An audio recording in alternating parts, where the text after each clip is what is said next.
Ezrat Hashem, le cours de ce soir, pour la réfoua chez ma maman Rivka Bat Rachmona, Bezrat Hashem, qu'on entende des bonnes nouvelles, et pour tous les malades d'Israël, Bezrat Hashem, la maman dit aussi. Et on m'avait donné aussi, pour un petit garçon, excusez-moi, on m'a donné tout à l'heure, Elisha Isharel Ben Yehoudi, demain il doit passer une opération des yeux, que Akadosh Baruch Hu lui donne une grande atzlacha dans son opération, et bien sûr, on souhaite un grand Mazal Tov à notre ami Abraham pour ses 60 ans. D'accord? Bezrat Hashem. Hein? C'est pas une femme, donc on peut dire qu'il a 60 ans ce soir. Qu'Akadosh Baruch Hu lui donne une longue vie, une grande Hatzlacha et une bonne santé, Bezrat Hashem, ainsi qu'à tous les malades d'Israël, Bezrat Hashem. Alors avant de commencer, de rentrer dans le vif du sujet de ce soir, je voudrais partager avec vous, et toi aussi, bon anniversaire, même si c'est passé et que c'était en français. C'est à Tisha B'Av ton anniversaire. Je suis en train de répondre à quelqu'un de l'autre côté. Alors, il faut savoir que il y a des choses qui se passent en Israël terrifiantes. Terrifiantes. Hein? Bon, on parle pas de la semaine de Tisha B'Av, Ben Hametzarim. On parle pas de ça. Qu'est-ce qui s'est passé aujourd'hui? Lapide qui a dit qu'il faut plus séparer les hommes et les femmes peut-être. Ah, bah ça c'est classique. Il faut savoir qu'à Tel Aviv, vous savez qu'à Tel Aviv, ils ont interdit, écoutez bien, ils ont interdit, il y avait une organisation, comme le Bnei Akiva, qui a demandé de faire comme un Gan Israël pour les enfants, pour l'été. Et donc il a demandé que ce soit pour les garçons. Juste pour les garçons. Et bien la mairie a refusé, elle a dit c'est mixte, ou vous ne pouvez pas le faire. Maintenant, c'est encore plus grave ce que je vais vous annoncer. Il faut savoir que, vous savez qu'on est dans une génération complètement débridée et complètement affolante, où on a tous les jours de plus en plus d'officialisation, entre guillemets, du Erev Rav en Israël. On les voit de plus en plus s'infiltrer dans le milieu juif et dans les différents fondements du judaïsme, où on voit que tous les fondements du judaïsme sont attaqués, quel que soit le niveau de la religion, d'accord? Encore une fois, on n'est pas là en train de parler d'une certaine, une certaine partie du peuple d'Israël, d'accord? Parce que la Brit Mila, elle concerne tout le monde, d'accord? La Kashrut, on ne parle pas de Méhadrin, Badaz, Bet Yosef, on ne parle pas de ça. La Kashrut, ça incombe à tout le peuple d'Israël, vous êtes d'accord? Ok? La mitzvah de se marier avec quelqu'un de notre peuple, ça incombe à tout le peuple d'Israël. Et donc on voit que chaque jour, on a on met en place tout ce qu'on peut pour pouvoir annuler certaines choses, comme le mariage, comme la cacheroute, comme donner des théodotes cacheroute, qu'ils feront la cacheroute en fonction de ce qu'ils veulent, d'accord? C'est ouvert Shabbat, mais c'est cachère, donc c'est cachère. Cool, d'accord? Aujourd'hui, ils ont appelé à Tel Aviv le Shabbos. Le Shabbos, c'est le bus du Shabbat. D'accord? C'est-à-dire que, étant donné qu'il y avait une loi en Israël qui disait que le bus ne devait pas circuler Shabbat pour respecter le Shabbat, même si on n'est pas dans un pays qui est religieux, mais il y avait certains fondamentaux, il y avait certains respects. D'accord? Aujourd'hui, je vous ai un enfant Haredi, qui s'est fait tabasser là, par force à Jérusalem. C'est possible. Mais c'est une catastrophe. Alors, qui plus est, maintenant, comme on l'a dit la semaine dernière, on va annoncer dans les écoles, d'accord, des nouvelles, activités extrascolaires, d'accord, des activités extrascolaires pour ouvrir l'esprit des enfants. Alors avant, on allait leur amener quelqu'un qui travaille au zoo, qui allait leur montrer des serpents, qui allait leur montrer des perroquets. Maintenant, voilà. Maintenant, on a une femme qui va arriver et qui va dire aux enfants de 6-7 ans, bonjour, je m'appelle Sophia, mais vous savez qu'aujourd'hui, on peut décider si on veut être un garçon ou une fille. Parce qu'avant, je m'appelais Jean-Paul. Et c'est obligatoire. Donc, on a des nouvelles sadnaot, d'accord? Des nouvelles, activités extrascolaires pour ouvrir l'esprit des enfants. Mais il faut savoir que tout ça, ça vient du Erev Rav. Et vous savez que dans la Torah, je ne vous parle pas des commentaires, je ne vous parle pas de la Gemara, je vous parle de la Torah même, d'accord? Le livre, Chamisha Chumshe Torah, d'accord? La Torah écrite, d'accord? Là-bas, il y a écrit plusieurs choses Par exemple, l'homosexualité est marquée dans la Torah, vous savez ça ou pas? D'accord? L'interdiction d'avoir des relations incestueuses ou d'avoir des relations avec des femmes qui sont interdites, c'est marqué dans la Torah. C'est marqué dans la Torah que la zoophilie est interdite.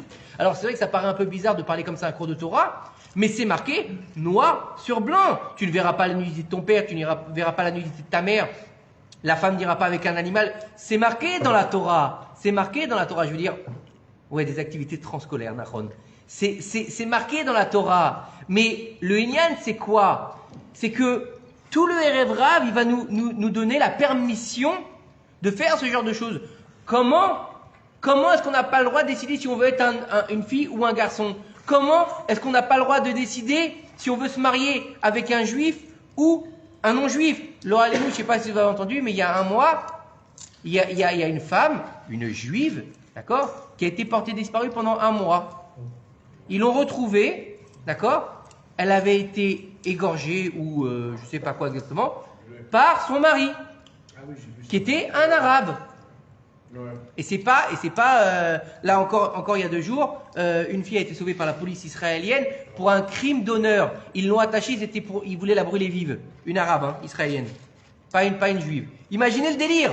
Bref, donc le Erev Rav va nous donner des permissions. Bah quoi, on a le droit de se marier avec des non-juifs, on a le droit d'être un garçon ou une fille comme on veut, on a le droit d'avoir 2 papas et 2 mamans. Mais on va aller encore plus loin. Dans la Torah, il y a marqué, et la sorcière, tu ne la laisseras pas vivre. D'accord? C'est marqué dans la Torah. Vous savez que Ashkelon est une ville où il y avait énormément de sorcières? Vous savez ou pas ça? L'histoire des 80 sorcières. À Ashkelon. L'histoire des 80 sorcières avec, je ne sais plus qui c'était, quel Rav, qui ont été les tuer, c'était ici à Ashkelon, les Chaim. Les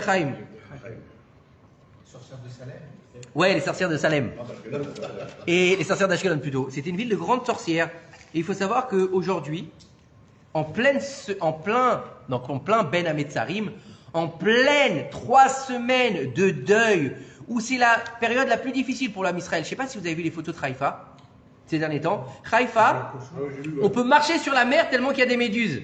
Vous avez vu ou pas? C'est-à-dire que hein? Il y a des phacochères? Peut-être, je sais pas. Pumba, il est là-bas? Très bien, écoute, je sais pas. Bref, écoutez, la mer est remplie de méduses. D'accord?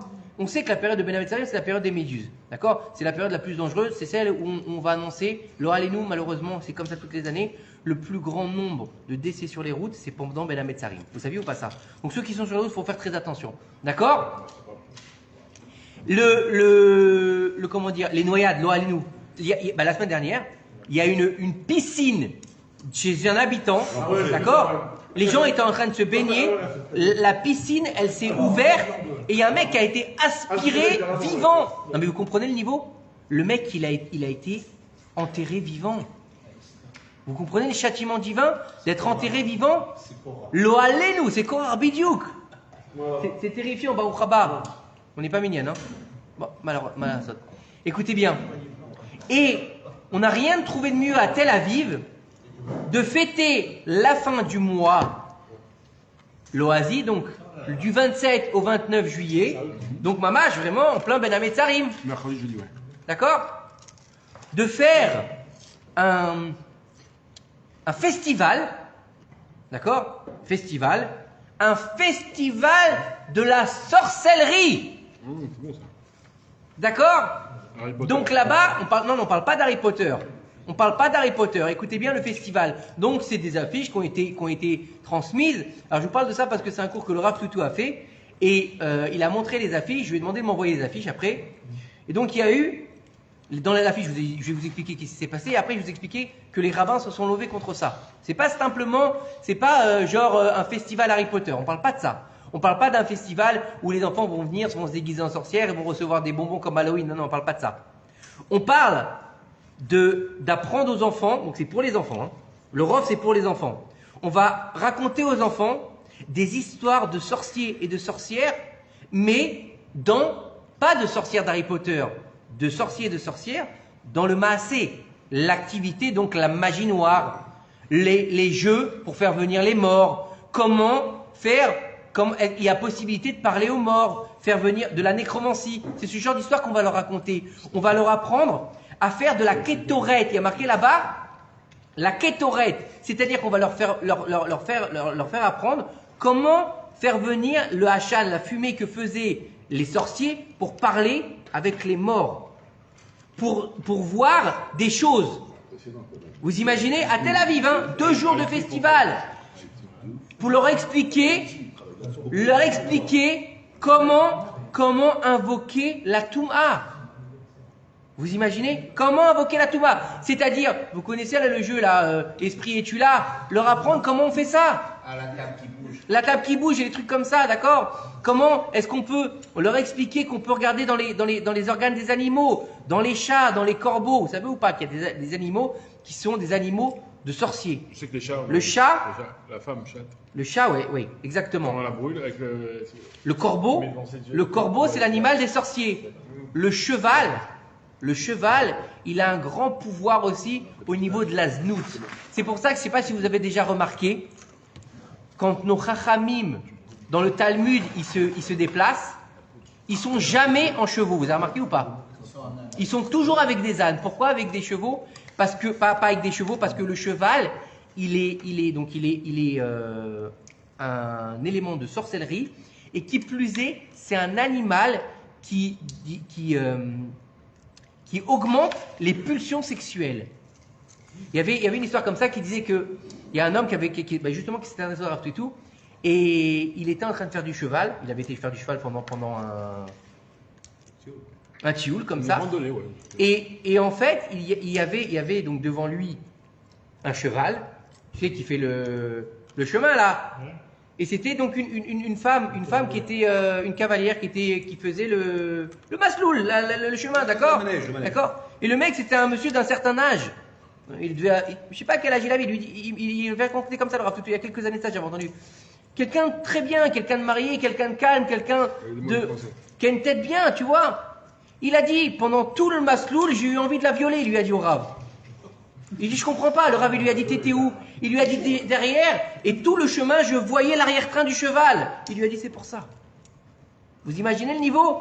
Donc il y a des choses qui sont en rapport avec la sorcellerie. Et il faut savoir qu'aujourd'hui, à Tel Aviv même, on veut donner à nos enfants, en les gratifiant d'un pras. Celui qui fera le meilleur ensorcellement, ou je sais pas comment on va appeler ça là, au meilleur sortilège. Le meilleur sortilège, il gagnera 1000 shekels. 1000 shekels. Festival de sorcellerie. Où est-ce qu'on va? 1000 shekels, c'est beaucoup d'argent pour les enfants. Imaginez, ça veut dire qu'on va leur dire le plus tamé possible, le plus pourri possible, il va recevoir un pras de 1000 shekels. On est complètement à l'opposé de ce que nous demande la Torah. Alors on pourrait se dire, ouais, c'est peut-être rien, c'est peut-être pas grave, c'est peut-être un petit festival. Il faut savoir que non seulement les rabbins se sont levés et ont publié des affiches et des messages contre ça, en disant que c'était très grave d'aller là-bas parce que c'est un lave de Horaïta, on passe outre un commandement de la Torah, pas des chachamim, de la Torah, ce qui est écrit dans la Torah, d'accord? Ensuite de ça, là-bas, dans ce genre d'endroit, il y a des sectes qui vont être représentées parce qu'ils vont sûrement faire des douchanim, des petits stands, vous savez, stands de... encore il y a quelques jours, j'ai reçu dans ma boîte aux lettres Brit Hadasha. Voilà. Dans une petite enveloppe, comme ça, il y avait le Nouveau Testament. Aujourd'hui, il y a beaucoup de missionnaires, il faut faire très attention. Et donc là-bas, il y a des sectes. Des témoins de Kaaba. Ouais, comme ça, dans ma boîte aux lettres, en hébreu, un beau. Ouais, qu'est-ce que tu crois? Alors, il faut savoir que là-bas, il y aura des sectes. Et il faut savoir qu'aussi, il y a une chose qui est très collée avec la sorcellerie, c'est la znout, la débauche. Ça marche ensemble. Ça marche ensemble. Vous l'avez vu dans tous les films, dans toutes les séries qu'il y a eu avec des sorciers et des machins, ça passe toujours à un moment la case rayon X. D'accord? Donc ça marche ensemble. Qu'est-ce qu'on veut donner à nos enfants? Où est-ce qu'on va les amener? Alors déjà, on leur a donné des téléphones pour les rendre complètement débiles. On leur a donné des téléphones où ils peuvent voir tout ce qu'ils veulent. Internet. La violence, le sexe, la méchanceté. Aujourd'hui, c'est normal d'être méchant. C'est normal d'être agressif. C'est normal de regarder des combats à main nue là, où le MMA. Hein, MMA, c'est bien pour les enfants. Tiens, il a 6 ans, regarde un MMA. Tiens, il a 7 ans, bah, il faut bien qu'il se fasse son éducation sexuelle. Hachem Ishmor V'Yirachem. Où est-ce qu'on les amène? Et aujourd'hui, on va leur mettre dans un festival Harry Potter. Bien sûr que les enfants, ils vont être contents. Ils sont comment dire, ils sont sevrés avec Harry Potter, avec Game of the Thrones, avec je sais pas quoi encore, qu'est-ce qu'il y a encore aujourd'hui. Ils sont complètement endoctrinés. Vous allez leur mettre un festival, mais les enfants, ils vont courir pour y aller. Et qu'est-ce qu'ils auront gagné? Bah, ils auront gagné de rentrer les 2 pieds dans la Toum'a. Comment est-ce qu'on veut gérer les futures générations? D'accord, ok. C'est vrai qu'il y a toujours eu un balancement en Israël entre les religieux et les non-religieux. C'est vrai. De tout temps, depuis le Kama Medina, ça a existé. Mais jamais on arrivait à ce niveau où on veut détruire la Gdusha. Même Ben Gurion, quand il a voulu faire entrer les filles à l'armée, il a été s'entretenir avec le Chazon Ish. Ça s'est mal passé, c'est pas le problème. Mais il y avait un respect. Il y avait un respect de la Torah. Il y avait un respect des valeurs. Comment il disait Menachem Begin. Menachem Begin. C'est lequel? Non, Moshe Dayan qui avait le. Menachem Begin qui était ministre. Il disait, c'est notre terre, c'est notre peuple, on n'a qu'un Dieu. Et pourtant, c'était pas des religieux, hein. Et alors, où est-ce qu'on va aujourd'hui? Est-ce qu'on va laisser le Erev Rav arriver à ses fins, à prendre la place du peuple d'Israël? Parce que c'était ça le but, c'est prendre la place du peuple d'Israël. La magie, la sorcellerie, elle a toujours existé. Vous croyez que comment il est arrivé le veau d'or? Vous croyez pourquoi il est arrivé le veau d'or? Parce que, en fait, le Erev Rav a fait des incantations au moment où Aaron a pris l'or des Bnei Israël. Et étant donné que cet or, il appartenait aux Égyptiens qui étaient remplis de Toum'a et de sorcellerie, et étant donné que Aaron l'a pris directement dans les mains, il était rempli de Kishoufim, donc il a pu sortir le veau d'or. Et pourquoi le veau d'or? Parce que là-bas en Égypte, il faut savoir que lorsqu'il y avait la fameuse fête, le festival du Nil justement, qu'est-ce qu'ils faisaient les magiciens là-bas en Égypte? Au-dessus du Nil, pour qu'il y ait un symbole de bracha, d'accord? Étant donné que le Nil, il nourrit l'Égypte, qu'est-ce qu'il faisait? Il faisait un symbole nourricier qui est la vache nourricière.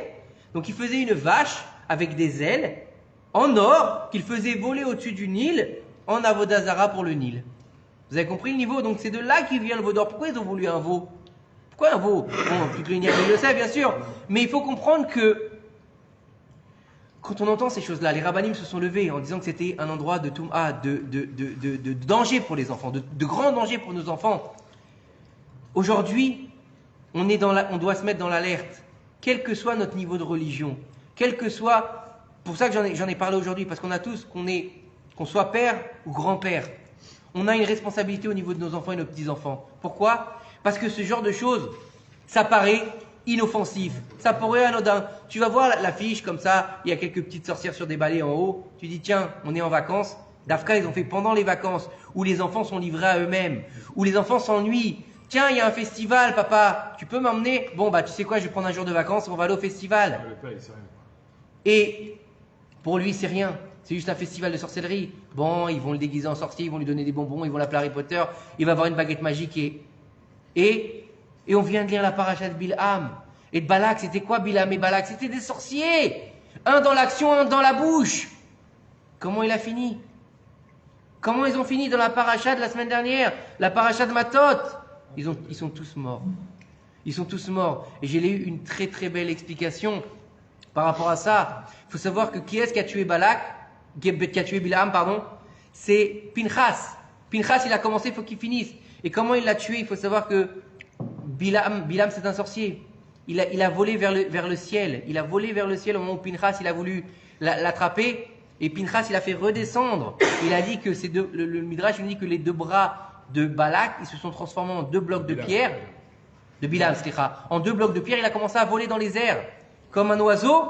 Pinchas, il a fait la même chose. Et là-bas, il lui a fait tomber avec le tzitz qu'il avait sur le front. Il a été le juger devant les hommes. Et il a été, en fait, le tuer après par sa propre épée. Parce qu'une épée des Bnei Israël ne pouvait pas tuer Bilham. Parce qu'il était tellement tamé qu'elle serait devenue tamée. Vous imaginez le niveau? La personne avec la Touma de Bilham et la Touma du fer, il serait venu lui-même tamé. Si Pinchas avait tué Bilham d'un coup, il serait devenu tamé. Vous imaginez le niveau de Touma?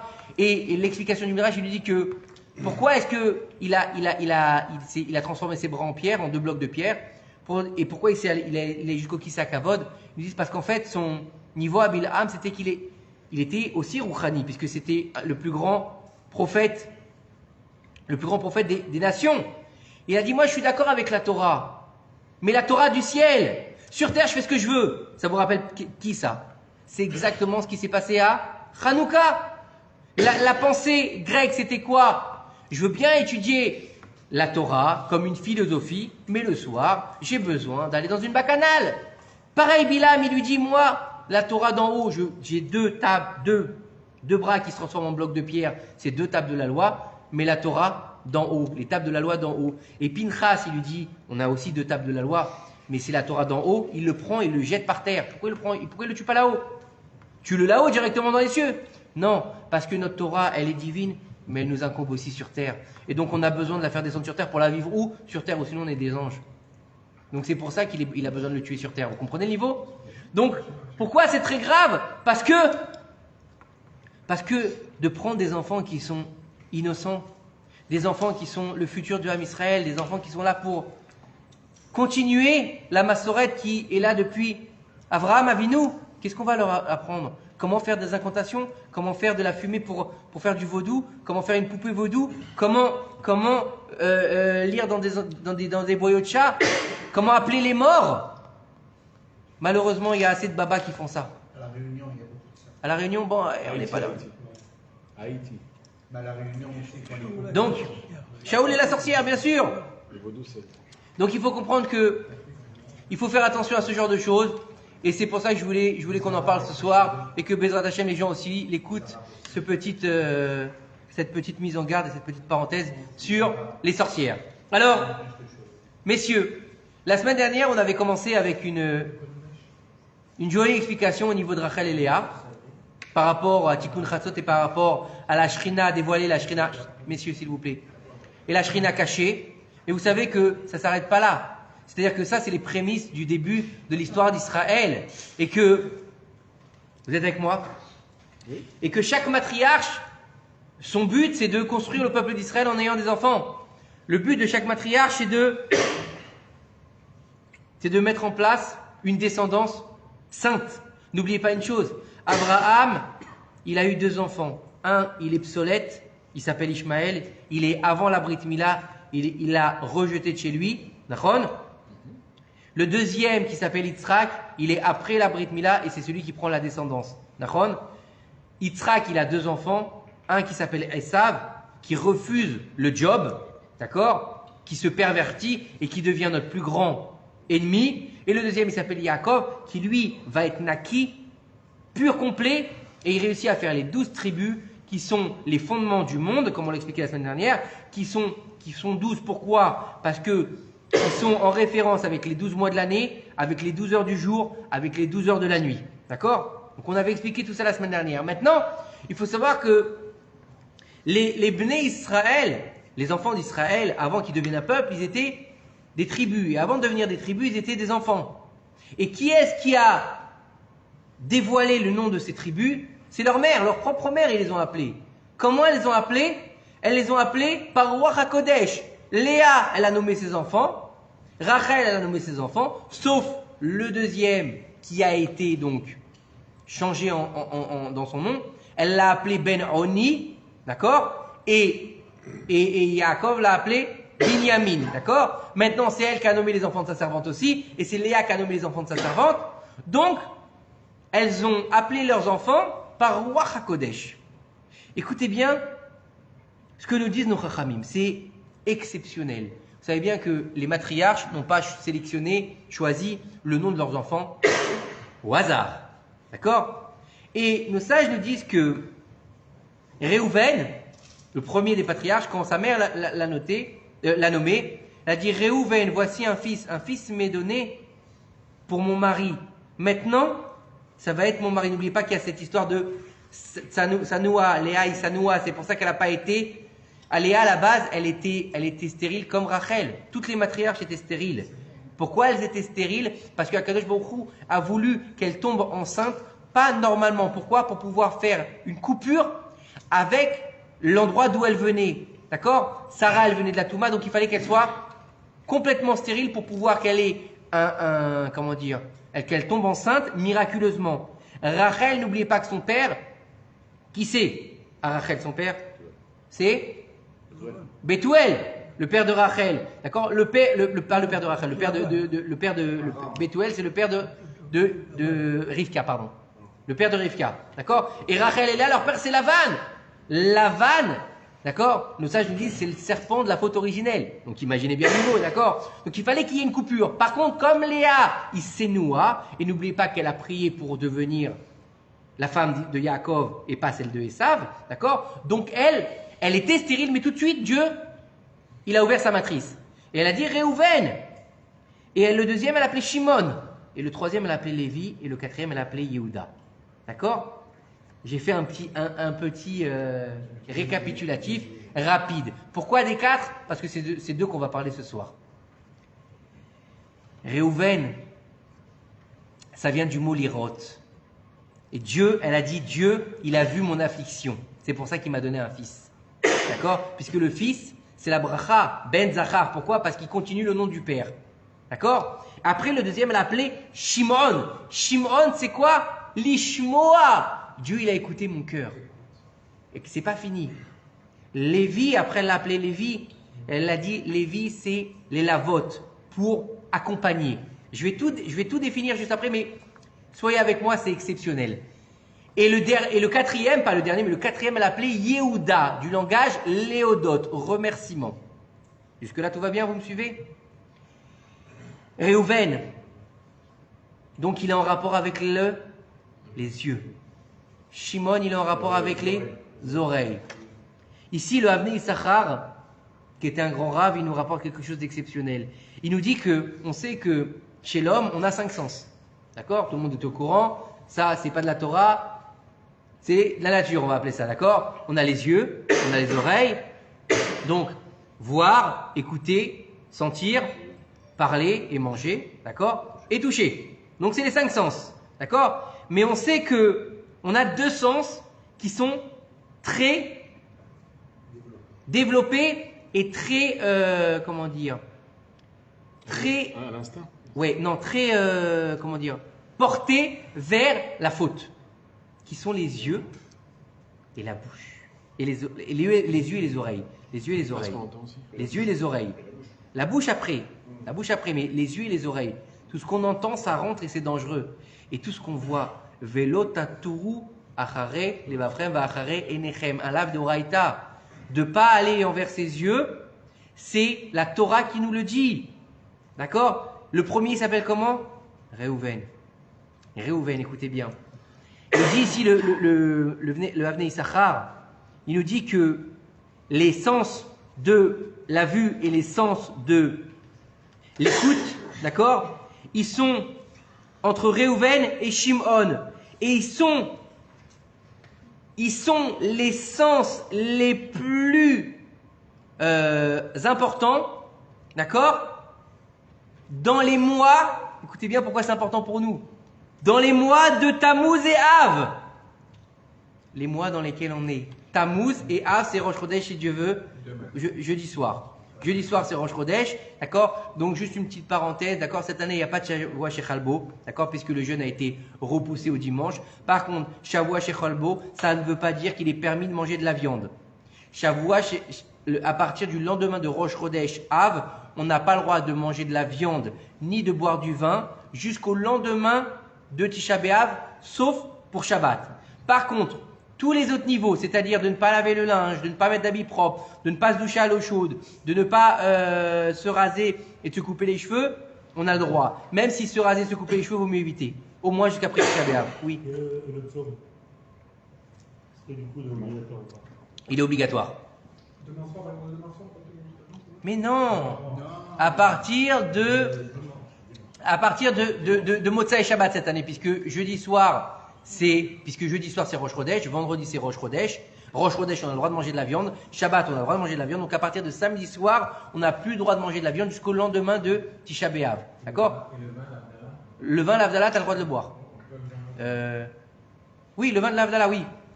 Donc, écoutez bien. Donc à partir de samedi soir, c'est close, d'accord. C'est Plus de viande, tout. Voilà. L'alcool et pas de. Écoutez bien ce qu'il nous dit. Dans ces deux mois-là, d'accord, les Meragelim, ils ont fait la faute de la vue et des oreilles, puisqu'ils sont venus, ils ont vu, ils ont parlé, et tout le monde les a écoutés. Et tout le monde les a écoutés, et c'est ce qui a fait quoi? Ça révolte. Les 40 ans dans le désert. Et qu'est-ce qui a fait aussi? Non, pas que ça. La destruction du premier temple et la destruction du deuxième temple, puisque c'était le soir de Tisha B'Av. On fera, si Dieu veut, la semaine prochaine un cours sur Tisha B'Av, d'accord? Mais écoutez bien, d'accord? Et aussi, de plus, il nous dit ici, donc non seulement il y a eu la faute des yeux et la faute des oreilles, mais en plus il y a eu la mort qui est venue sur tout le peuple d'Israël. C'est un drame. Et en plus de ça, il nous dit ici, les Nessi, donc les princes des tribus de Réhouven et Shimon, ils ont fauté dans le désert. Un par la marloquette et la tsniout, d'accord? Mais les tsanout, pardon, d'accord? Donc ça, c'est la tribu de Réhouven qui était avec Korach, d'accord? Et la deuxième, c'est avec les Bnot Moab et l'histoire de Zimri ben Salou et Cosbi Batsour. Donc et tout ça c'est quoi? Réa et Shmia. Réhouven il a écouté Korach et il est tombé avec Korach, et les 24 000 ils sont tombés en regardant le Maasé de Zimri et de Cosbi. D'accord? Et quand est-ce que ça s'est passé? Ça s'est passé à ce moment-là. D'accord? Et il nous dit que, donc on a dit le sens de la vue au niveau de la Neshama, il est par rapport au Chodesh Tammuz. D'accord? Donc c'est le Chodesh, c'est le mois de Tammuz. Et ce qui est au niveau de l'entente, les oreilles, c'est le Chodesh Av. D'accord? Donc, on est dans une période où il est important de réparer Mais tu veux pas t'arrêter? C'est pas possible. C'est pas à vous que je parle. Et comment ça s'appelle? Et donc, c'est un temps propice à la réparation de quoi? De ce qu'on voit et ce qu'on entend. D'accord? Et il nous dit que la première lettre du mot Réhouven, c'est le Resh, comme la lettre de Reya. C'est exactement les mêmes lettres. Réhouven, Reya. C'est quoi? Voir. D'accord? Et la première lettre du mot de Shimon, c'est un Shin, comme la première lettre du mot Shmiya. C'est les mêmes lettres. D'accord? Et il nous dit que la faute des Meragelim, elle a commencé au Chodesh Tammuz. Et elle a continué jusqu'à quand? Jusqu'à Tisha B'Av, jusqu'au Chodesh Av, jusqu'au soir de Tisha B'Av. Et donc, ils ont fauté avec leur vue et avec leurs oreilles, et ils ont entraîné la mort sur la plus grande partie du peuple d'Israël. D'accord? Et il faut comprendre que ces deux Shvatim, qui sont sur ces 2 mois-là, où est-ce que ça s'est passé? Ça s'est passé dans le Midbar. Et on sait que Elitzur ben Shedeur, c'était avec Korach. Vezimri ben Salou, c'était à Shittim. Et en fait, c'est quoi? Le Midbar et Shittim, ces 2 endroits qui sont propices au problème. Le Midbar, on a dit c'est quoi? C'est l'endroit des Shedim. Et Shittim, on a dit qu'ils avaient fauté parce que l'eau de Shittim, elle était remplie de la znout. C'est-à-dire que c'était une eau qui donnait envie d'avoir de la débauche. Parce que l'endroit était tellement rempli de débauche, c'est-à-dire que c'était un endroit débauché Shittim, que l'homme, il est mashpia sur la création. Comme on l'a vu à l'époque du Maboul. Pourquoi Dieu il a dû détruire la terre à un téphar? Parce qu'elle était tellement remplie de semences qu'il a dû détruire la terre pour que la semence sorte de la terre et que les gens, parce que les gens qui marchaient sur cette semence, ça les pénétrait comme si ils avaient de la touma qui rentrait en eux. C'est un truc de fou. Faut comprendre. C'est pour ça que souvent tu rentres dans une maison, vous n'avez jamais fait attention. Tu rentres dans une maison, maintenant personne ne t'a rien dit, hein. On t'a juste dit bonjour, tu rentres dans la maison, tu as un coup de rasra. Ils sont mal. T'as un coup de rasra, tu sais pas pourquoi. Maintenant, t'as les plus beaux meubles, t'as une belle cuisine, mais tu rentres là-dedans, t'as envie de mourir. Et des fois, tu rentres dans une petite maison sympathique, même pas très jolie, des meubles pas très beaux, mais tu te sens bien. Pourquoi? Bah parce que là-bas, il y a beaucoup de remma, et là-bas, il y a beaucoup de joie. D'accord? C'est mashpia. Et donc, Shittim, il y avait tellement de znout que ça débordait dans les eaux. Et donc, en fait, les gens qui buvaient l'eau de Shittim, ils avaient envie de se débaucher. Et c'est pour ça qu'ils sont tombés. Ils sont tombés avec les filles de Moab.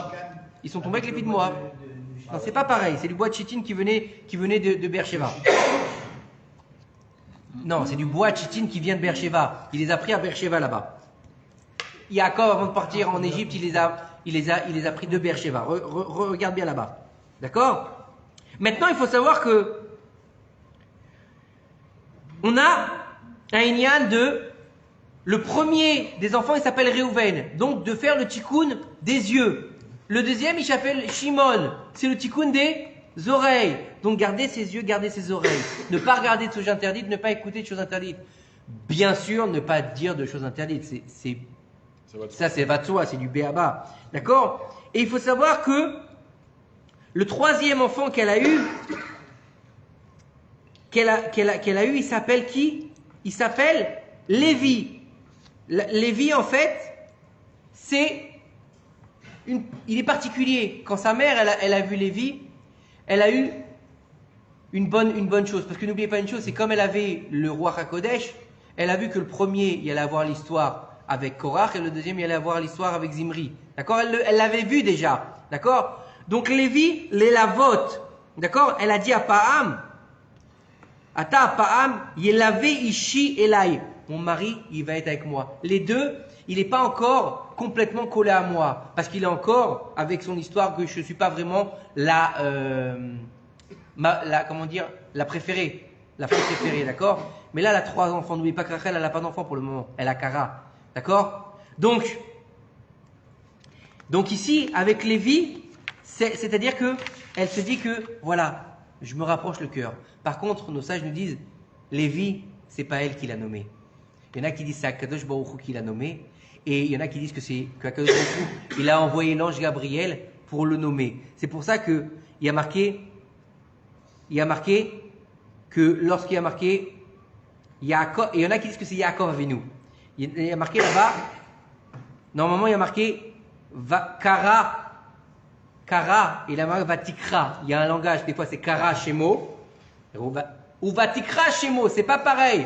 C'est dans le langage de la Torah. Il faut comprendre que le langage de la Torah, il n'y a pas de lettre qui est superflue. C'est très important de comprendre que là, on passe dans un niveau supérieur. Et il te dit en fait ici que c'est une mala, écoutez bien, c'est exceptionnel, c'est une mala dans les niveaux que l'homme il peut atteindre au niveau de son service divin. Il t'a dit que, en fait, quand tu passes par Réhouven et Shimon, tu vas pouvoir sanctifier tes yeux et tes oreilles. Une fois que tu vas pouvoir sanctifier tes yeux et tes oreilles, tu vas être capable de pouvoir te sanctifier et te purifier tes pensées pour pouvoir avoir un service divin qui est propre. Et c'est exactement Ata Apam Yelavé Ishi. Yelavé ici. Et Yelavé, c'est quoi? C'est le langage de l'Elavot.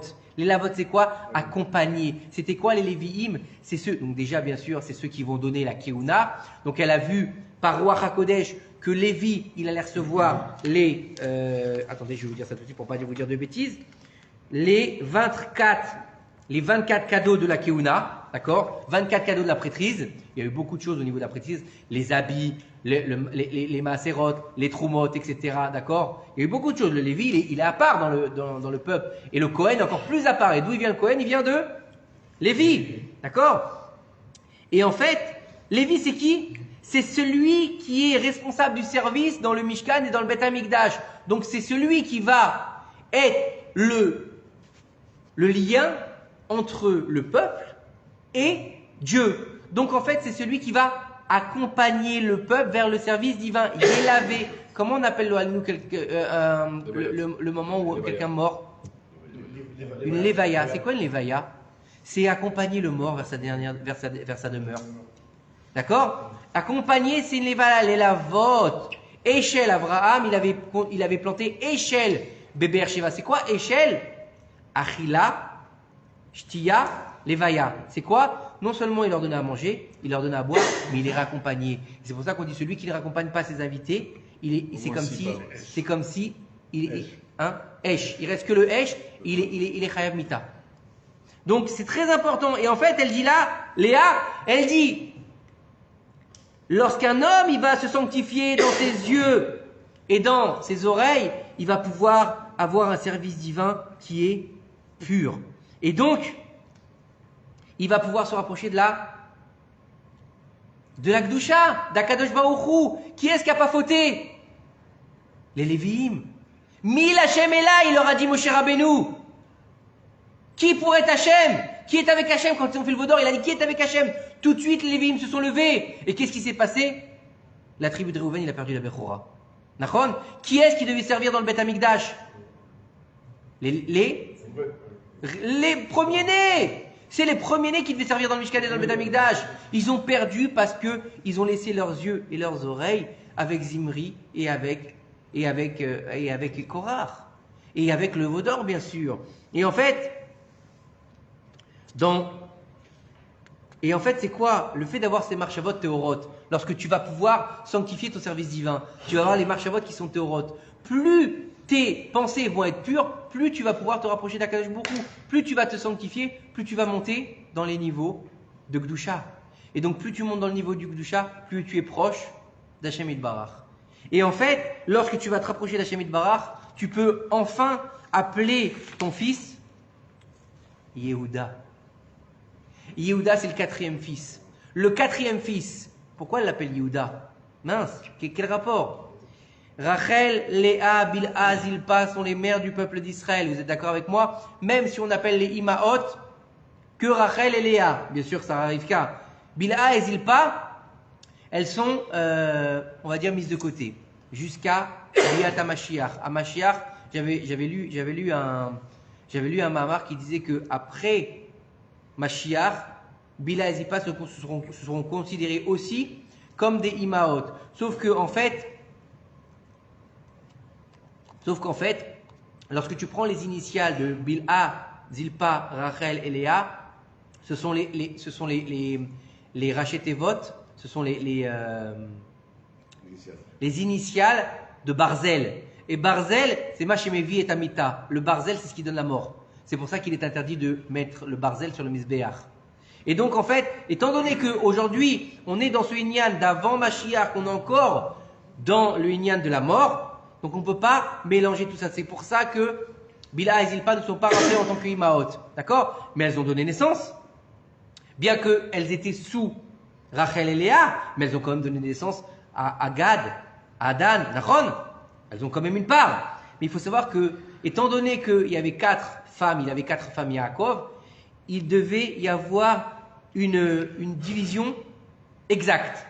4 femmes, 12 enfants, donc 3 enfants par femme. Vous avez vu, je fais des efforts, hein, avec les maths. Pourtant, c'est pas évident. Je vais devenir un grand mathématicien. Écoutez bien ce que nous disent nos sages. Donc, Rachel, elle doit avoir 3 enfants. Léa doit avoir 3 enfants. Bilha doit avoir 3 enfants. Et Zilpa doit avoir 3 enfants. Jusque-là, on est bien. Rachel, elle a un 4e enfant. Elle est prophétesse. Elle sait qu'elle devait avoir 3 enfants. Il y a quelque chose qui ne va pas. Elle a une part en plus. Elle a un cadeau. C'est un cadeau. Elle devait avoir 3 à 4. Pour elle, c'est un cadeau ou pas? Donc, si elle a un cadeau, c'est le moment de faire quoi? De remercier. Yehuda Milachon Leodot. Et Rachel, pour l'instant, elle est toujours stérile. D'accord? Écoutez bien ce qu'elle dit. Vata'ar od, vateled ben. Elle est encore tombée enceinte. Elle a encore eu un garçon. Elle n'a pas eu de fille jusque-là. N'oubliez pas. Elle a 4 garçons à la suite. D'accord? Vatomar, Apaham, cette fois-ci, Odé et Hachem, je vais remercier Hachem, Alken Karashemo Yehuda. Et c'est pour ça qu'elle l'a appelé Yehuda. Vatamod Miledet, au moment où elle l'a mis au monde. Et il dit ici dans la Gemara que c'est Rabbi Shimon ben Yochai, Rabbi Yochanan Mishum Rabbi Shimon bar Yochai, c'est Rabbi Yochanan qui dit au nom de Rabbi Shimon bar Yochai, d'accord, que cette fois-là, elle a dit merci parce qu'elle a su qu'elle avait une part en plus. Et en fait, on a expliqué que donc tous les noms des enfants d'Israël, ils ont une raison spirituelle. Ils ont une essence divine particulière au niveau de ce qu'ils sont, au niveau de ce qu'ils vont amener au peuple aussi. N'oubliez pas ce qu'on a dit, chaque tribu, elle est en rapport avec une heure du jour, une heure de la nuit et un mois. Donc, si on est dans le Inyan de quoi? De Tammuz, Réhouven, travaille tes yeux. Tu arrives à Av, tu rentres dans la tribu de Shimon. Vous vous rappelez, la dernière fois qu'on a fait le cours, on a une tribu, on a une couleur, on a un astre, oui ou non? On a un signe astrologique. D'accord? Donc, Tammuz, on l'avait fait, c'est le Sartan, d'accord? Plus communément appelé en français le cancer, d'accord? Malheureusement. Et, moi j'aurais appelé ça le crabe, je ne sais pas pourquoi on appelle ça le cancer, mais bon, parce que c'est un crabe en fait. Et on avait expliqué, vous vous rappelez, quand on avait fait le cours sur Tammuz, on avait expliqué que le crabe, quand il va recroqueviller ses pattes sous sa carapace, il ressemble à un œil. Vous vous rappelez ou pas? Et donc, Tammuz, c'est les yeux, et Av, c'est les oreilles. Et Av, c'est le lion, le rugissement du lion. C'est le moment où la malchoute, c'est le moment de la malchoute. C'est le moment où on va avoir le moment où Mashiach il est né, le mois de Av. C'est le moment où on est dans le moment le plus dur du peuple d'Israël. Tisha B'Av, le premier temple il a été détruit, le deuxième temple il a été détruit. Il y a eu d'autres choses qui se sont passées à Tisha B'Av. On en parlera la semaine prochaine si Dieu veut, à moins que le Mashiach il vienne d'ici là, Bezrat Hashem, Amen. Mais il faut comprendre que pourquoi est-ce que Léa elle appelle son fils Yehuda? Tu as travaillé tes yeux, tu as travaillé tes oreilles, tu avances vers ton service divin. Maintenant, tu es capable de l'éodote. Et dans le nom de Yehuda, vous savez comment ça s'écrit Yehuda? Yud, He, Vav, Dalet, He. Yud, Ke, Vav, Ke, avec un Dalet au milieu. On a le nom de Dieu avec 4 au milieu. Le chiffre 4 au milieu. Le Dalet, c'est en hébreu, le Dalet, c'est... il y a un mot, je ne me souviens plus comment il s'appelle en hébreu, mais en tout cas, 4, c'est les 4 enfants, les 4 niveaux du tzaddik. Le niveau du 4 qui se rapproche de qui? Yud, Ke, Vav, Ke. Regardez bien, Yehuda, Yud, Ke, Vav. Il y a un Dalet au milieu et derrière à la fin. Donc on a tout le tétragramme qui est dans le nom de Yehuda. Oui ou non? Sauf qu'on a un Dalet au milieu. Il représente les 4 enfants. La Shmiya, donc comment dire, la vue, le son, la Etkarvut d'Akadosh Baruch Hu, donc la Levaya, d'accord? Et l'éodote, ça veut dire que lorsque tu vas garder tes yeux, tu vas garder tes oreilles, tu vas commencer à avancer vers ton service divin et que tu vas savoir remercier Akadosh Baruch Hu pour ce que tu es, pour ce qu'il te donne et pour ce que tu fais, tu as en toi le Yud Ke Vav Ke. C'est de lui qui va venir le Mashiach. Et c'est pour ça que, à partir de la galoute, tous les enfants, je vais me dessécher avec vous, hein. Tout ce que vous, ouais, je veux bien de la bière. Tous les enfants d'Israël, ils s'appellent comment? Les Yehudim. Pourquoi ils s'appellent les Yehudim? Pourquoi ils s'appellent des Yehuda? Parce que, écoutez bien, qu'est-ce qu'on a dit? Léa, elle est prophétesse. Elle sait qu'avec Réhouven, il va y avoir un problème. Donc, il y a un gam. Elle sait qu'avec Shimon, il y a un problème, il y a un gam. Lévi aussi, il y a un problème. Lévi aussi, il y a un problème. Korach, c'est Lévi. Oui ou non? Réhouven est avec Korach. Réhouven, c'est la première tribu. La deuxième tribu, c'est Shimon. Shimon et Zimri. Mais Korach, il était quoi? Quelle tribu? Il était de Lévi. Donc on a un problème avec Réhouven, on a un problème avec Shimon, on a un problème avec Lévi. Donc dans ces trois enfants, il y a une tâche. Bien sûr que nous, au notre niveau, pour nous, c'est pas une tâche, on ne le voit pas, mais elle est prophétesse. Donc elle voit qu'il y a une tâche. Et par contre, Yehuda, elle voit qu'Yehuda, il fait un acte, qui est au-delà de la nature. L'histoire de Yehuda avec Tamar. Yehuda, il est chef du Sanhédrin, d'accord? Il a donné 2 enfants à une femme qui pense que c'est une veuve noire. Il lui a donné le premier, il est mort. Le deuxième, il est mort, il lui donne pas le troisième. D'accord? Il dit, celle-là, elle fait canner tous ses maris. J'ai pas envie que le dernier il meure. J'ai que 3 enfants. D'accord? Il lui refuse son dernier enfant. Lui, il devient veuf. Il va pour faire pète les moutons. Et là-bas, il rencontre une Kadesha. D'accord? Une femme qui sait pas qui c'est. Et il s'unit avec elle.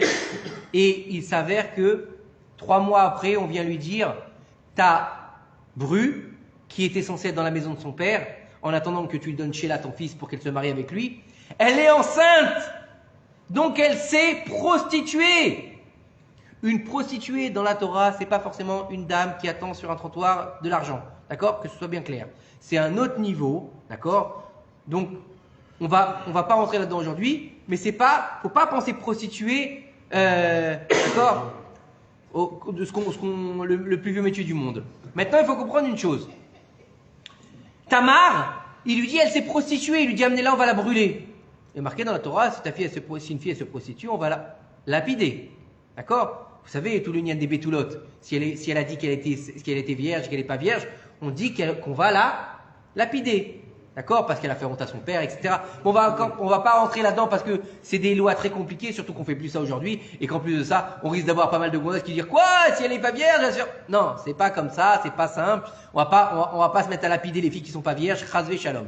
D'accord? Ce qu'il faut comprendre, c'est que, donc Tamar, elle aurait dû être lapidée. Pourquoi il lui a dit amenez-la, on va la brûler? Parce qu'il y a marqué dans la Torah, et la fille de Cohen qui se sera prostituée, il faut la brûler. La fille du Cohen. La fille du Cohen. La fille d'Israël, faut la lapider. La fille du Cohen, faut la brûler. Pourquoi? Alors pourquoi Tamar, faut la brûler? Parce que Tamar, c'est qui? Tamar, c'est la fille de Shem. C'est la fille de Shem. Et donc Shem, il était Cohen. Kedor la Omer, là-bas, il y a marqué dans l'histoire avec la guerre des 5 rois et des 4 rois avec Avraham Avinu. Là-bas, à la fin de la guerre, il a amené le pain, il a amené le vin. Non, c'est pas l'acrobate, hein. C'est une autre histoire. Et là-bas, il dit Cohen. C'était qui? C'était Shem. Il était Cohen. Et la fille de Shem, c'est qui? C'est Tamar. Donc, elle mérite, entre guillemets, d'être brûlée. Et là, elle lui dit, tu reconnais ton manteau et ton bâton? D'accord? Il est chef du Sanhédrin, d'accord? Donc, il voit son bâton et son manteau, d'accord? Donc il sait que c'est lui qui a été avec elle, d'accord? Donc il aurait pu dire, non, je vois pas qui c'est, à qui c'est ça? Allez, finissez-moi, allez, jetez-la dans le feu, qu'on n'en parle plus. Non, il prend la boucha, il prend la honte qu'il a été avec elle. Donc il dit devant tout le monde, ça kamimeni, elle a raison sur moi. Et elle voit ce maasé la Léa en inspiration divine, elle dit il a tout gagné. Par la honte qu'il s'est donnée, il a gagné son lamaba, il a gagné son lamazé, il a gagné la royauté d'Israël, il a gagné Mashiach. Et donc là, elle demande Léodot Hashem. Parce que là, je suis plus dans un gamme. C'est fini. J'ai arrêté le défaut. Il n'y a plus de défaut. Il est parfait. Et c'est pour ça qu'il est roi d'Israël. C'est pour ça qu'il est Melech HaMashiach. Parce qu'il est nickel. Et c'est pour ça qu'il a en lui la grandeur d'Akadosh Baruch Hu. Le plus haut niveau d'Akadosh Baruch Hu, c'est quoi? Celui qu'on n'a même pas le droit de dire. Yud, Ke, Vav, Ke. Mais est-ce que vous avez déjà dit ce mot-là? On n'a pas le droit de le dire. Il n'y a que les témoins qui le disent comme il est. Même quand on fait la prière, on ne le dit pas exactement. Nachon? Tout ce qui est nom de Dieu, on n'a pas le droit de les dire en vain, bien sûr. Mais il faut savoir que Dieu, il a beaucoup de noms. D'accord? On a, par exemple, Elohim, le nom de Dieu. Kel, Shakai. D'accord? Bon, je les change. D'accord? Hachem. D'accord? Mais en fait, c'est pas Hachem. D'accord? Donc, on n'a pas le droit de le dire. Mais où est-ce qu'il est enfermé? Ce nom-là, il est enfermé dans le nom de Yehuda. Et comment est-ce qu'elle a pu rapprocher le nom de son fils au nom d'Akadosh Baruch Hu? En remerciant. Akara Tatov. C'est la plus grande chose qu'elle ait pu faire. Elle a fait un kiddush Hashem extraordinaire, Léa. Parce qu'il faut savoir qu'on a expliqué, Léa, elle amène tout caché. Rachel, elle amène tout dévoilé. Vous vous rappelez ou pas? D'accord? La semaine dernière, on en a parlé, pour ceux qui étaient là. Il faut comprendre que Léa, à tel point qu'elle va donner sa vie pour le Ham Israël, elle veut que ça. C'est que ça son Inyan. C'est d'amener des enfants pour faire les 12 tribus, pour avoir une part dans le monde d'Israël. Et c'est pour ça qu'à la fin, elle va prier pour avoir une fille. Parce qu'à la fin, elle devait avoir un 7e garçon. Elle a prié pour que Rachel ne soit pas, comment dire, moins que les servantes, pour pas qu'elle ait un seul garçon. Rachel devait avoir un seul garçon. C'est pour ça qu'elle est morte. Vous vous rappelez ou pas ça? Ou vous voulez qu'on la refasse ça? Vous savez pas où je vous l'explique ou pas? Non? Oui? Non? Il faut savoir que la matrice de la femme, ce qu'on appelle le Rechem, d'accord? Il a un potentiel de naissance. X naissances pour chaque femme. D'accord? Bien sûr, c'est un potentiel qui est en rapport avec la Rouchaniout. Hein. On ne parle pas de femme qui va faire des tests de grossesse. Non, on parle pas de médecine, d'accord? On va parler netto Rouchaniout, netto Torah, d'accord? Ceux qui veulent accepter, ils acceptent. Ceux qui ne veulent pas, nous on est là pour parler de Torah, d'accord? Il faut savoir que la femme, elle a une capacité de donner naissance. Mais Dieu, il a défini combien elle allait donner dans son Rechem. Le Bet Rechem, vous savez qu'il a plusieurs noms. L'endroit de la femme, il a plusieurs noms. Nagid, il y a un nom qui s'appelle la Gvura. Comme la tombe. Pourquoi il s'appelle la tombe? C'est violent quand même. Pourquoi il s'appelle la tombe? Parce qu'à partir du moment, écoutez bien, c'est pas de moi, hein, c'est de nos chachamim qui disent ça. À partir du moment où l'homme, il sort de Rechem, donc il sort de la matrice de la mère, d'accord? C'est le moment où il commence le compte à rebours. À partir du moment où il est sur terre, c'est le moment où il commence à compter les heures en moins. D'accord? Parce que le temps il ne s'arrête pas. Donc à partir du moment où tu nais, en fait, tu te rapproches de la mort. Vous avez compris ou pas? Oui? Bah oui. Tant que t'es pas né. C'est mathématique. Bah voilà. Et donc, la neshama de cette femme qui est en rapport avec son rechem, puisque naturellement, hein, on est bien d'accord, une naissance, ça ne se passe pas par les oreilles, ça ne se passe pas par le nez, d'accord? C'est comme ça qu'a été faite la femme, d'accord? Il faut un papa, il faut une maman, d'accord? Même si aujourd'hui on nous dit il ne faut pas de papa, il ne faut pas de maman, quoi qu'il arrive, il faut les semences du père et de la mère, d'accord? Prends 2 semences mâles et essaie de faire un bébé, même le plus grand des scientifiques, il n'y arrivera jamais, on est bien d'accord, d'accord? Prends 2 semences femelles, tu n'y arriveras jamais. Même qu'on a beau nous seriner avec toutes ces bêtises, de papa, de maman, t'es une femme, t'es pas un garçon. La vérité, même ceux-là où on leur injecte une cellule mâle, une cellule femelle. D'accord? Et toute la reproduction, quelle que soit la reproduction sur Terre, dans les airs et sous la mer, il faut des cellules mâles, il faut des cellules femelles. Même les animaux qui sont asexués, d'accord? Il y en a des animaux comme ça. Ils ont aussi des cellules mâles et des cellules femelles pour pouvoir avoir des enfants. D'accord? Ça c'est clair, net et précis, et tous les scientifiques vous le diront. D'accord? J'en étais où? Oui. Et donc le rechem de la femme, il a un niveau spirituel, qu'il a un niveau d'enfant. Rachel, elle est bnia, elle est construite pour avoir un seul enfant. Mais Rachel, elle est mère du peuple d'Israël, elle veut avoir une part. C'est pour ça qu'elle appelle Yosef son premier fils. Elle dit à Kadosh Baruch Hu, Yehosef. C'est quoi Yehosef? Tosifli, rajoute-moi. Je sais que je ne devrais pas avoir un deuxième. Rajoute-moi s'il te plaît.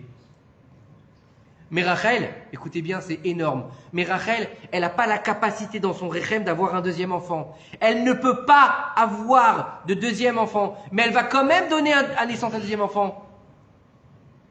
Mais elle ne peut pas. Donc comment elle fait? Comment est-ce qu'elle va pouvoir faire pour avoir un deuxième enfant? Elle va devoir lui donner sa neshama à elle. C'est pour ça que Il y a marqué dans la Torah, sa Neshama, elle est sortie au moment où il est né Binyamin, et qu'elle l'a appelé Ben-Oni, fils de ma souffrance. Quelle souffrance? Je lui donne ma vie, je lui donne ma Neshama. Et Yaakov, il appelle Binyamin, fils de ma droite, fils de ma Gvoura, fils de mon dernier né. Vous comprenez ou pas le niveau? Rachel ne peut pas vivre si Binyamin y vit. Donc elle se sacrifie pour lui. Vous comprenez le niveau des Imaot? Vous comprenez ce qu'on est en train d'expliquer ce soir au niveau de la création du peuple d'Israël? Ça veut dire qu'on est en train d'expliquer que on a l'impression souvent que c'est pas grave si on n'est pas sur le midrash de Yehoshua. C'est important parce que ça nous concerne justement. On est dans les mois de Tammuz et les mois de Av, les mois qui sont les plus durs, qui sont les plus compliqués pour le peuple d'Israël parce qu'on est en face des Saves. On est en face des Saves qui se lèvent chaque jour et qui veut nous tuer non seulement ici, mais aussi spirituellement, en se levant contre nous. Le Yetzirah, il va voir Akadosh Baruch Hu, il lui dit « Attends, je comprends pas. C'est ça Yaakov? C'est ça tes enfants? Elle est où la colle de Yaakov? Akol kol Yaakov? C'est ça la voix de Yaakov? C'est quoi la voix de Yaakov? C'est les enfants qui sont assis dans les Talmud des Torah. Et qui plus est, je veux juste faire une petite parenthèse. D'accord? On a toujours cette fameuse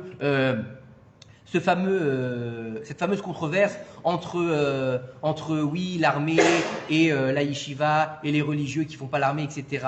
Mais dans la paracha de la semaine, la paracha Massé, d'accord? Il y avait marqué Elef Lamaté. D'accord? Vous avez vu la paracha, il y a marqué Elef Lamaté. Pourquoi est-ce qu'il y a marqué 2 fois? Franchement, vous croyez que la Torah a que ça à foutre de répéter les choses? Comment dire? Le petit cote du yud, la pointe du yud en bas, d'accord? Elle n'est pas méotérette, c'est voulu. Alors 2 fois, il va répéter sur les choses à Kadesh Bourou. Elef Lamaté. 1000 par tribu, 1000 par tribu. Dis une fois 1000 par tribu, ça suffit. Non, mais ça suffit. 10 000 par tribu, non. Il faut savoir qu'ils ont, donc pour faire la guerre avec Midian, écoutez bien. Pour faire la guerre contre Midian, vous savez, vous n'avez jamais posé la question non plus, je sais que je fais un peu des parenthèses, mais dans l'histoire de Balak et Bilham, on est d'accord que ceux qui fautent, c'est Midian et Moab. D'accord? Mais Dieu, il dit à Moshe, Tsaror et à Midianim. Pourquoi ils ne font pas la guerre contre Moab? Vous n'avez jamais posé cette question?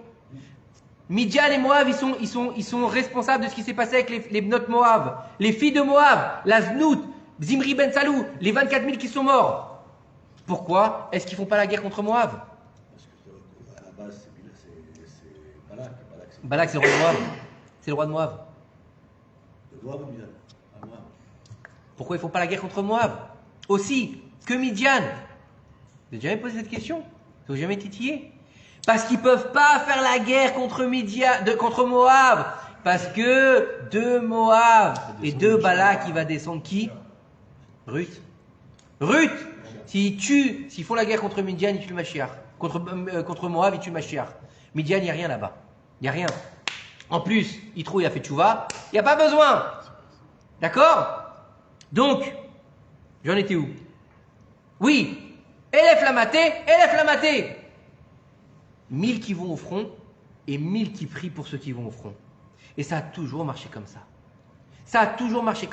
Il faut que les soldats qui sont au front, ils soient conscients qu'il y a des Bachurim Yeshiva qui prient pour qu'ils restent en vie sur le front. Et il faut aussi que les Bachurim Yeshiva, ils soient conscients quand ils font leur étude qu'ils peuvent être assis dans leur Yeshiva parce qu'il y a les Chayalim au front. Ça marche ensemble. C'est indissociable de tout temps. Il y a toujours eu une armée en Israël. David Ameller, il avait une armée. Il a fait des guerres. Oui. Vous croyez qu'il a fait des guerres comment, David Ameller? Avec sa fronde? Non. Il y avait des guerres. Shaoul a fait des guerres? Oui. Qu'est-ce qui s'est passé avec Goliath? C'était au moment de la guerre, oui ou non? Il y a eu des guerres. Est-ce qu'il y a eu On est sorti d'Égypte, on a eu une guerre. On est sorti d'Égypte. On traverse la mer, on a la guerre contre Amalek. C'était pas une guerre? Si, c'était une guerre. Et je l'ai dit la semaine dernière ou pas? Et nos sages nous disent que la guerre qu'il y a eu avec Amalek à la sortie d'Égypte, elle était encore plus dure que la dernière guerre qui se passera à Gog ou Magog. Imaginez le niveau de guerre que c'était. Hein. C'est énorme. Donc, on comprend bien que ça a toujours existé, donc il faut arrêter ce clivage, les religieux à la yeshiva et les pas religieux à l'armée. Non. Celui qui est fait pour la yeshiva, qu'il a à la yeshiva. Celui qui n'est pas fait pour la yeshiva, qui est pas fait pour la yeshiva, qu'il aille à l'armée. D'accord? Et celui qui est capable d'aller à la yeshiva, qu'il aille s'asseoir. Et celui qui est capable d'aller à l'armée, qu'il aille à l'armée. C'est tout. C'est simple. Prends un enfant, d'accord? Même s'il sort d'une famille religieuse, d'accord? Et ben des fois, il n'est pas fait pour aller à la yeshiva. Hein, il y en a plein. Mon propre fils, d'accord? Le grand, je ne l'ai pas mis à la yeshiva. Et j'espère qu'il ira à l'armée. Par contre, le deuxième, oui, je vais le mettre à l'Yeshiva et j'espère qu'il restera à l'Yeshiva. Vous comprenez? Chacun son niveau. Mais l'un, il n'est pas mieux que l'autre. Ils sont complémentaires. Ça, c'était la petite parenthèse pour... Si le premier il te dit je vais aller chez tu fais quoi? La brioute, vas-y. C'est son choix. Tu fais pas les enfants pour toi. Tu fais pas tes enfants pour toi. Ils font ce qu'ils veulent. Tu sais, hein, c'est comme je dis, on prie toujours pour que nos enfants, par exemple, ils tombent pas dans la cigarette, par exemple. C'est vrai. On prie pourvu que mon fils il fume pas. Surtout les gens qui ont déjà fumé, on dit pourvu que mon fils il fume pas. Mais si demain il fume, qu'est-ce que tu vas faire? Tu vas le tuer de coups? Qu'est-ce que tu peux faire? Tu vas l'expliquer, mon fils c'est pas bien. Et après chacun c'est sur soi. Il veut être religieux. Tu vas l'obliger à faire Shabbat s'il veut pas. Il fera ce qu'il veut. Tu peux l'aider. Mais s'il veut pas, qu'est-ce que tu veux faire? Tu veux te battre avec lui à chaque fois? Au bout d'un moment, tu vas dire bon. Allez, tu veux essayer au moins, allez, le farot, mets tes tefilines le matin, fais Shabbat, fais... Ah, d'accord? Voilà, faut pas non plus délirer. Parce que quand un enfant, il veut faire des bêtises, il les fera, hein. On le sait très bien, on les a fait, on est passé par là. Donc, ce qu'il faut comprendre, c'est que les imaot, ce que je voulais dire dans ce Inyan, c'est que les imaot, hein? Exactement. Mais ce qu'il faut comprendre, c'est que, regardez, nos mères, elles nous ont donné la possibilité de nous élever. Avec simplement des noms. Simplement en donnant des noms à leurs enfants. Vous comprenez l'histoire? C'est que on pense toujours que pour apprendre la Torah, il faut toujours se bloquer, se casser la tête, rentrer et aller étudier là, la Gemara, la Mishnah, le Tosfot, et je vais prendre le Rashi, et... Oh, doucement, 2 secondes. Regardez, on a fait un cours sur 4 noms. Vous êtes d'accord avec moi? 4 prénoms hébraïques, on a fait un cours, 1 heure à peu près, d'accord? Sur 4 prénoms. Il y a besoin d'aller chercher loin quand on n'en est pas capable. Je ne dis pas encore les gens qui étudient la Gemara, Baruch Hashem, mais des fois, des gens qui travaillent, d'accord, ils ont un cours par semaine, ils n'ont pas la force. Ils vont aller étudier Dafayomi, d'accord, ils vont se mettre la Gemara Dafayomi, la vérité, ils ont perdu 1 heure de leur temps. Pourquoi? Parce qu'ils risquent de rien comprendre. Va faire une daf de Gemara en 1 heure, d'accord, quand tu es défoncé de ta journée, et qu'en plus, tu n'es pas un lamdan, tu n'as pas fait la yeshiva et tu as appris déjà le sas, non. Toi, tu as un choser bichouva, d'accord? Tu travailles dans ta petite société, tu es tranquille, tu t'es défoncé pendant 9 heures. Le soir, tu rentres avec tes enfants, après tu vas au cours de Torah pendant 1 heure, tu fais une dafayomi. Si tu as pris 0,001% de la dafayomi, dis Baruch Hashem. Non! Va dans la simplicité de la Torah. De quelques prénoms, tu peux apprendre un moussard extraordinaire, un moussard esquel, que tu es capable, simplement, en gardant tes yeux, gardant tes oreilles, et te rapprochant d'Akadosh Baruch Hu, tu es capable de graver le Shem HaMeforash et de le remercier. En toi, et de le remercier bien sûr. Tu es capable de graver le Shem HaMeforash en toi. C'est énorme. C'est énorme de dire que, en simplement, dans ces mois-là, les mois où tout le monde est à poil, il faut dire ce qui est. D'accord? Tu vas dans le bus, tu as envie de mourir. D'accord? Bon, pour certains, ils sont contents. Bref, d'accord? Tu sors du mikvé, c'est compliqué. Tu veux te balader du côté de la plage, c'est dur. D'accord? Merci. Et c'est un mois où les yeux, ils sont vachement sollicités. Et les oreilles aussi. Combien on entend de problèmes et de lachon hara? Combien on voit dans les réseaux sociaux? Ah franchement, n'allez pas chez cet épicier, il est super cher. Ah non, je vous déconseille d'aller chez cette manucure, elle m'a fait les ongles la dernière fois. Une catastrophe. Hein? Les locations de vacances. Oui, je suis arrivé, c'était sale, c'était pourri. Dis-moi, Baba, t'as payé 100 € les 4 semaines. Bah c'est normal, qu'est-ce que tu veux? On va pas là, ça et là. Faut arrêter d'abuser. Les gens, c'est comme je vois souvent. Vous avez une voiture pas chère pour 2 semaines? Baba, on est au mois d'août. C'est normal, c'est plus cher. Non, moi je veux payer 50. Oui, non, franchement, pour les transporteurs. Vous savez, aujourd'hui, les gens, ils arrivent de l'aéroport, d'accord? Amenez-moi à Natania, vous venez me chercher. Franchement, je voudrais quelqu'un qui me fasse Natania, Tel Aviv, de nuit, et qui me prenne 150 shekels. Rien que l'essence, ça va lui coûter 150 shekels. Tu veux pas qu'il te fasse un bisou et aussi un massage avant de te laisser à l'aéroport? Non mais franchement, faut arrêter. Et il parle, oh oui, la dernière fois j'ai pris celui-là et il m'a dit, oh, on n'arrête pas. Nos yeux, ils sont déjà sollicités dehors par la znout, et ils sont sollicités sur les réseaux sociaux par la shonara, par les coups de fil qu'on récupère, oh, Réhouven, garde tes yeux. Shimon, arrête d'écouter les conneries, excusez-moi du terme. Lévi, commence à te rapprocher du Créateur. Commence à faire un pas vers lui. Tu te dis que le Khurban, bien sûr que, faut être honnête. Moi, le premier, je dis, franchement, entre nous, d'accord, on est là, entre nous, en petit comité, même avec les gens sur les réseaux, d'accord. Vous allez pleurer pour le Beth Amikdash? Vous ressentez ça, franchement? Le 9 A, vous allez dire, je vais pleurer aujourd'hui parce que le Beth Amikdash, il a été détruit il y a plus de 2000 ans. Honnêtement, tu vas sentir le tsar parce que tu jeûnes, parce que tu bouffes pas et que tu bois pas. Alors t'as chaud, t'es fatigué, t'as mal à la tête. C'est pour ça que t'es pas bien. Mais me dis pas, faut être honnête, d'accord? T'as un petit passement au cœur, d'accord? C'est Shabbat. T'as un petit passement au cœur, c'est vrai. Tu sais, parce que même les cours de Torah, t'as pas le droit d'étudier. Quand t'écoutes un cours de Torah, t'écoutes. Alors le peuple, il a été tué, le temple, il a été détruit. T'as la robe un petit peu, d'accord? Mais dis-moi que tu t'affliges sur le Beth Amikdash, faut être un tzaddik pour ça. Oui ou non? Faut être honnête. C'est un niveau. Faut être honnête. D'accord? Donc, il faut comprendre une chose, c'est que... Non mais très bien que les rabbinus arrivent à pleurer, je leur tire mon chapeau, moi j'y arrive pas personnellement, je vais être honnête, tu vois. Mais je veux dire, on est dans ce moment où on doit s'éveiller. D'accord? On n'est pas capable, ce que je voulais dire... Arnaud, écoute-moi, c'est pas ce que je voulais dire, c'est que... C'est vrai qu'on n'est pas capable de pleurer sur le Beth Amikdash. C'est vrai qu'on n'est pas capable de pleurer sur la destruction. C'est vrai qu'on n'est pas capable de pleurer sur le Khurban et sur... Vous comprenez que le Beth Amikdash, il a été brûlé, d'accord, par des anges du ciel, hein, pas par des anges du ciel. Ils sont descendus aux 4 points cardinaux et ils ont mis un feu céleste, sinon il n'aurait jamais été détruit. Comprenez le niveau? Dieu, il a préféré nous détruire sa maison, d'avoir 2000 ans, lui, de galoute, de maison, pour pas nous détruire complètement.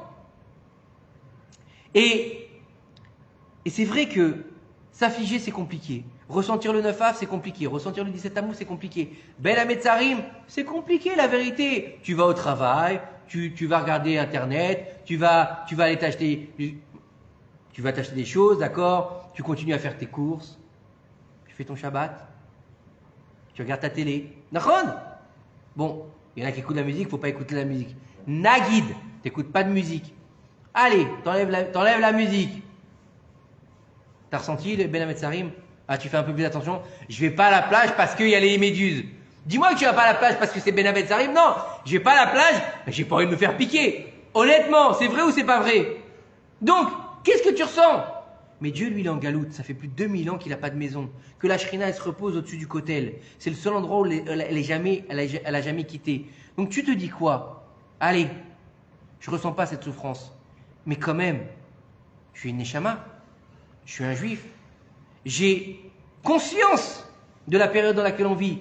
Je vois que le Erev Rav, il monte. D'accord? Le Erev Rav, il n'arrête pas d'essayer de nous défoncer. Dans le gouvernement. Qu'est-ce qu'il a dit? Tu m'as dit, Lapide, il interdit quoi? Non, il n'a pas interdit. Il veut que... Il ne trouve pas normal que ce soit séparé hommes et femmes au kotel. Il trouve que c'est pas normal que ce soit séparé hommes et femmes au kotel bientôt. Il va falloir qu'on les prenne sur nos genoux. D'accord? Ok? Il trouve pas normal qu'on fasse la Brit Mila. La Brit Mila, c'est le yesod du peuple. Si on enlève la Brit Mila, il ne reste plus rien. D'accord?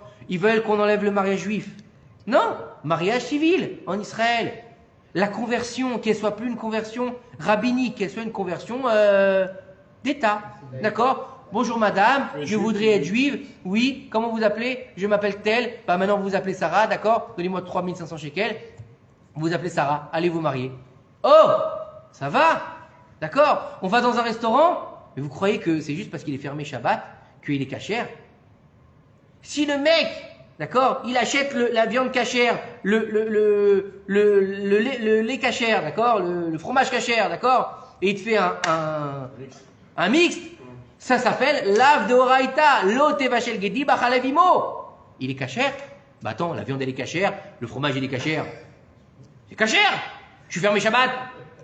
Depuis quand t'es cachère?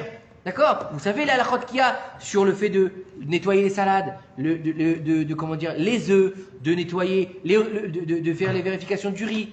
Mais tout ça, ça se fait. Et puis, encore une fois, je vous rajoute un autre truc, Bichoul Goy. Vous êtes au courant qu'il y a une loi de Bichoul Goy? Pourquoi dans les restaurants, il n'y a pas de non-juifs qui travaillent? D'accord? Si le type, il a pris Igor, d'accord, qui est venu de Russie, qui a fait son alia il y a 20 ans, mais Igor, d'accord, il a fait son alia par rapport au point des familles et par rapport aux 3 générations. Mais lui, c'était son grand-père qui était juif. Sa grand-mère, elle était rien de juive, d'accord? Et Igor, tous les vendredis, il se mange son cochon. D'accord? Il est juif? Il n'est pas juif. Par contre, c'est le cuisinier du restaurant. C'est vrai, il va te faire un steak badat. Il t'a fait un steak badat, hein, mais la poêle n'est pas trempée au mikvé et lui, il n'est pas juif. Bichoul Goy. Est-ce qu'il est cachère ce restaurant? La viande elle est cachère. Oh, mais c'est Igor qui l'a cuisiné. Vous comprenez le niveau? Et tout ça, on veut nous le faire aujourd'hui. Le bus du Shabbat. Le bus du Shabbat d'Afka. Des gens, ils se lèvent, ils font des bus même privés pour qu'il y ait des bus le Shabbat à Tel Aviv. Comme on l'a dit au début du cours, le festival de la sorcellerie, le festival de la znout. Oh! Alors qu'est-ce qui nous reste comme fondement en Israël? Des Arabes, ils gouvernent Israël. Pendant, jusqu'à il n'y a pas très longtemps, qui c'était comment ça s'appelle? Le chef de la Knesset. Ouais. Rosh Knesset, c'était un terroriste, un mec qui ne reconnaît pas le droit à l'État d'Israël d'exister. Vous trouvez ça normal? Et le mec, il est payé plus de 30 000 shekels par mois par les contribuables. Non, ils ne sont pas de plus en plus idiots. Non, écoute-moi, ils ne sont pas de plus en plus idiots. C'est parce que c'est le Erev Rav qui gouverne aujourd'hui. Parce que le Erev Rav, c'est lui qui a pris les rênes. Parce que le Erev Rav, à la fin des temps, comme ça ils disent nos Chachamim, il va se dévoiler. Et tous les gens qui sont du Erev Rav, ils vont montrer leur vrai visage. Pourquoi? Parce qu'on joue notre dernière carte. Notre dernière carte avant que Mashiach il arrive. Mashiach il est là. Il est où exactement? Je ne sais pas. Qui c'est? Je ne sais pas. Je ne suis pas prophète, je ne suis pas fils de prophète. D'accord? Mon père il n'a jamais été prophète, il ne m'a jamais dit moi je suis un prophète. Il pensait que son grand-père était prophète. Peut-être que c'est vrai. Mais moi, j'ai jamais été prophète. Et c'est pas des prophéties qu'on dit. Mais vous savez que, on dit que chaque juif, il est capable d'amener le Mashiach. Chaque juif, il est capable de rapprocher la Shekhinah. Donc c'est ça le travail. Le travail des Imaot qu'elle nous donne dans... Messieurs, excusez-moi, je vais finir dans quelques instants. Le Inyan de l'essence même des tribus d'Israël dont on fait partie. Réhouven, Shimon, Lévi, Yehuda, Issachar, etc. On vient tous de cette essence-là. On vient tous de ces tzadikim-là. Bien qu'on peut leur trouver tout ce qu'on veut. Des bgam, des nian avec l'histoire de Yosef. Ce qu'on veut, c'était des tzadikim. Bien sûr, comme tout le monde, ils ont fait des erreurs. Mais c'est normal de faire des erreurs parce que c'était pas des anges, c'était des hommes. Et le seul qui fait pas d'erreur, c'est l'Akadosh Baruch Hu et c'est les anges qui font pas d'erreur puisque eux, ils sont programmés pour faire ce qu'on leur a demandé. Il faut savoir qu'à partir du moment où l'ange, il descend sur terre, eh ben, il est encore pire que l'homme. Il n'a pas de jugement. Non, il est pire que l'homme. C'est-à-dire que... Non, pourquoi je dis ça? Non, je ne parle pas de l'ange. L'ange qui fait la volonté d'Akadosh Baruch Hu, je ne parle pas de ça, Patrick. L'ange, au moment où l'homme a été créé, les anges se sont levés et ils ont dit à Dieu, pourquoi tu as créé l'homme?